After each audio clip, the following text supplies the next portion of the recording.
Out front now, Democratic Congressman James Walkinshaw, a member of the Homeland Security and Oversight Committees. And Congressman, I appreciate your time. So, look, there were a lot of criticisms about this deal.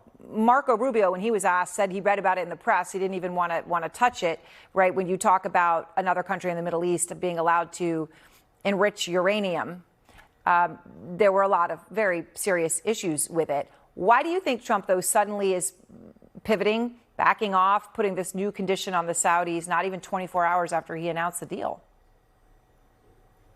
It's hard to say other than the typical chaos and incompetence of the Trump foreign policy. I do think it's important context, though, to remind ourselves of Donald Trump's financial entanglements with Saudi Arabia. His holding company has received millions of dollars in direct payments. He's trying to build a Trump hotel and golf course in Saudi Arabia. And his son-in-law and envoy, Jared Kushner, is a wholly owned subsidiary of the Saudi royal family, has received billions and billions of dollars for his investment fund. So it's hard to know when Donald Trump is acting in his own personal financial interests or when he's acting in the interests of the American people.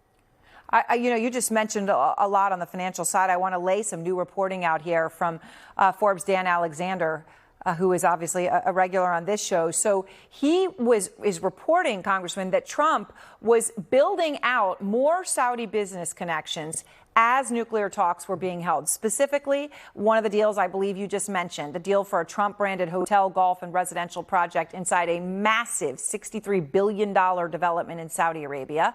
And guess what? The firm planning that development, chaired by the Crown Prince of Saudi Arabia, right, who's in charge of the nuclear deal on the Saudi side.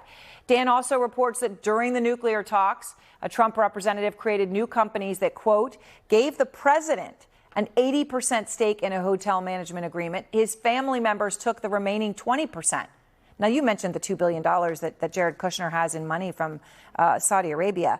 But, I mean, this is during the nuclear deal, a deal where the president gets 80% of the money and the rest of his family gets 20%. I mean, it's stunning, Congressman. The White House says to Forbes there are no conflicts of interest. What do you say? Yeah, clearly we have a president of the United States in Donald Trump who is bought and paid for by MBS and the Saudi royal family. As the American people struggle to make ends meet, Donald Trump is raking it in, and it appears, at least initially, giving them in return a very sweet nuclear deal. Quite frankly, a much better deal than was on the table in the Biden administration, with much weaker inspections, at least initially, without a commitment to join the Abraham Accords. The Saudis must have been feeling like they were getting what they paid for. So I want to ask you about one other thing while I have you, Congressman, because you're on the Oversight Committee, and I know today was an important day. You questioned Jeff Staley in the Epstein investigation. He's the former Barclays and J.P. Morgan Chase executive.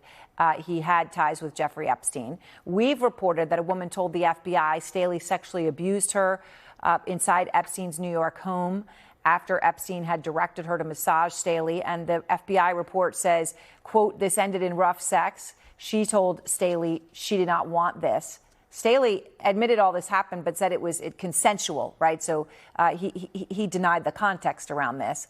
Did you learn anything from his testimony today? I found him to be evasive and frankly, very difficult to believe. We know from the files that he and Epstein were close friends in addition to their banking relationship. Staley himself described their friendship as profound. Today, he told us that they weren't friends at all.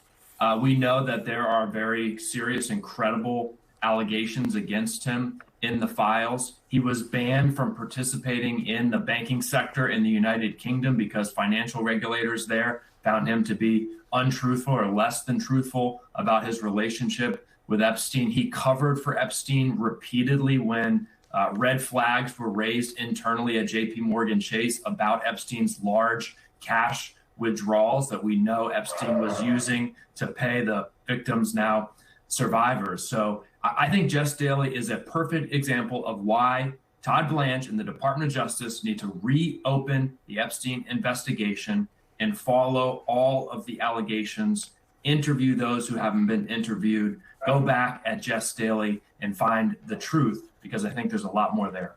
And there certainly is a lot more there overall, as Representative Garcia has said only half of the Epstein files have even been released, and that's not even talking about redactions and things that have been taken out of what is released. So, Congressman, I appreciate your time, and thank you very much. Next.